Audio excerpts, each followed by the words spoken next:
Good afternoon, students.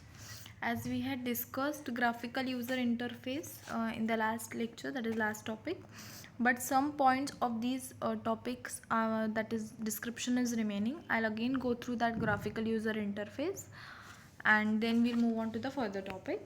So basically GUI stands for graphical user interface and it permits the use of icons or other visual indicators. So there will be icons and visual indicators, that is the designs, which will be able to interact with the computer, through which the user will be able to interact with the computer rather than using only text via the command line. So you just do not have to go with your black and white screen and the commands. You can go with the help of text, so that you can have pictures and commands, graphics and icons for performing the task.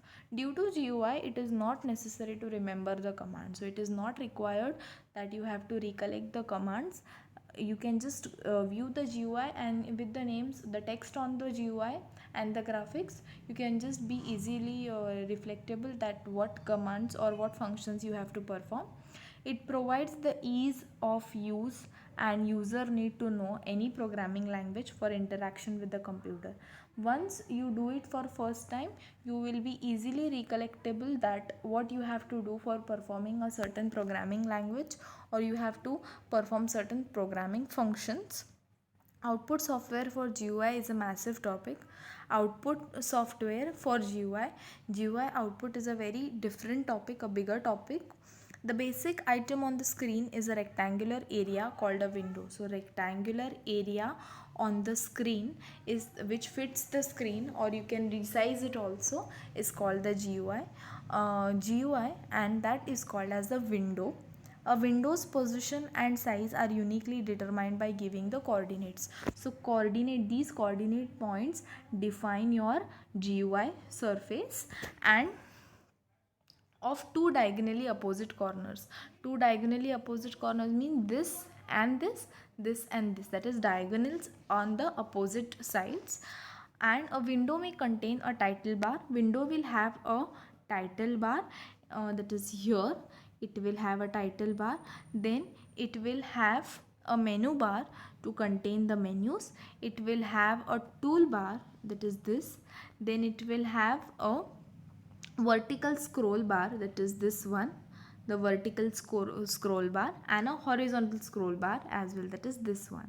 So this is how your window looks, and in this you have a client area on which client is going to perform their functions or their task.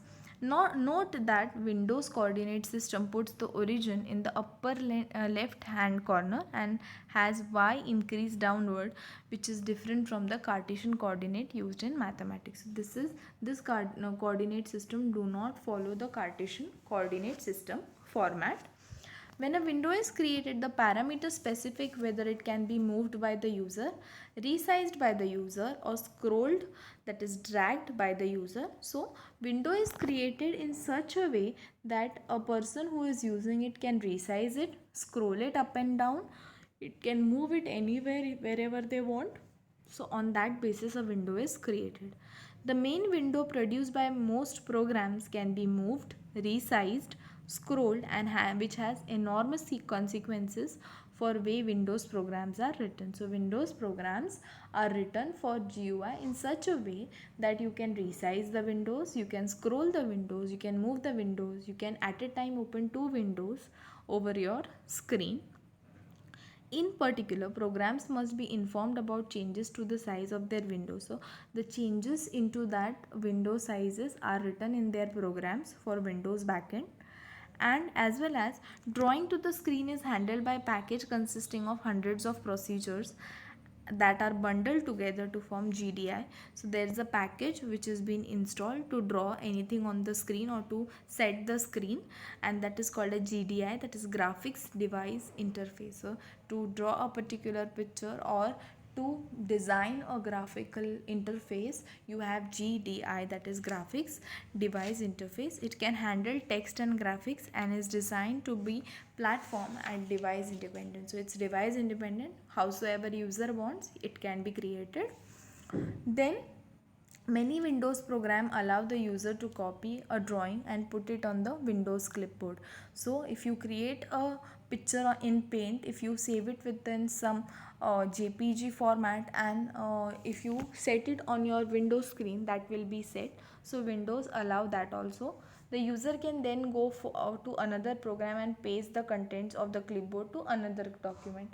So we can say formatting, sharing, resizing, reallocating, uh, transferring, all these things can be possible through GUI. One way of doing this is for first program to represent the drawing as Windows meta file and put it on the clipboard. So meta filing, that is the data transferring over the Windows and the applications, is also possible in GUI. Then this is the program which will be written over for your Windows GUI.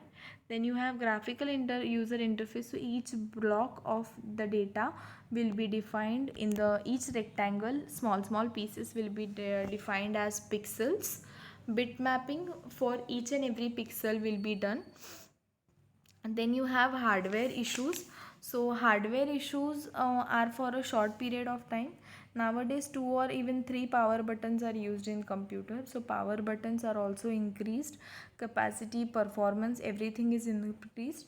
One button is used to put the entire computer in sleep state, that is, you can go for log off functioning. From this sleep state, machine can be awakened instantly by typing a character or moving the mouse. So just moving the mouse, you can just wake up the screen again. Screen becomes again the colored one. Second button is used to put the computer in hibernation, that is, if it wakes up for too far longer, it will get shut down or it will get log off. In both cases, buttons send a signal to the operating system where actual work is done. So though these button function operation is sent to the computer system for the operation. Different components of the computer system like display, hard disk, CPU are noticeable targets for saving energy. So with these components, the saving of energy becomes more easier. Then operating system issues of display issues are there. Then programs can be informed to use less energy when the battery charge is below the some threshold. So there is some notification comes on the display that if you are not using a particular thing, it is consuming a lot of energy, please shut down or please charge it. It is the job of programs to make decisions between degrading performance or to get longer battery life, or to preserve performance and risk running out of energy. So there are two factors which are compared, that if you want to degrade the performance, you want to reduce the backlight and give a longer life for the battery, you can. Or if you can tell them to charge, that is preserve the performance level and risk running out of energy. So rather than running out of energy, you can charge it and you can use it. These are the millimeters which can be used. Then when window is selected, it is not moved. It is not moved somewhere, it is resized and selected, and the sample bitmap is being increased from the back end side. The backlighting of the display is being increased so that it is could be easily visible to the user. Then the next is operating system issues if running at full clock speed and cutting voltage to two cuts. So if you cut it in two different passive things, that is power, and then if you cut it once, second, third, likewise if you shred it, that it could be more easier for energy saving. Hardware energy saving measures were also used for form the baseline against which degraded performance was measured. So to give a proper performance rather than to degrade the performance, what we can do is we can increase the CPU performance with the help of energy. With this we have ended up with our chapter 5. After this I will be providing you with assignment of chapter 5 which you have to submit by today evening or by today night. Thank you.